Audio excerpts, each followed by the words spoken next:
Hi guys, it's me Zia. So, andito na naman po tayo sa ating pag-open na hindi naman tayo marunong. Ano ba ito, oy? Yan na nga po yung problema, yung hindi ako marunong.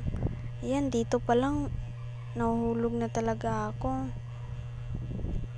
This is my second vlog na mapapawaw talaga kayo. Mapapawaw sa hindi marunong. Yan. Dahil sa OB na to, mapapaisip na lang talaga ako na itutuloy ko ba ang pag-vlog ko.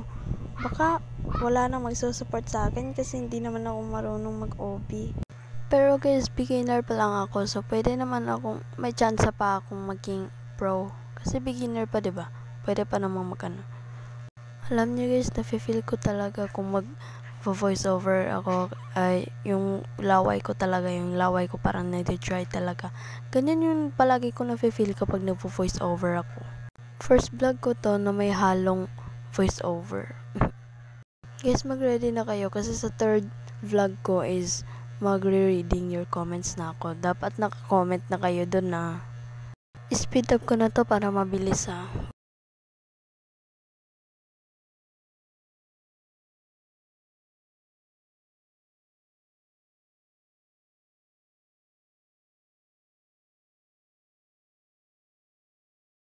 Yun lang guys, bye-bye. See you next vlog. Bye-bye.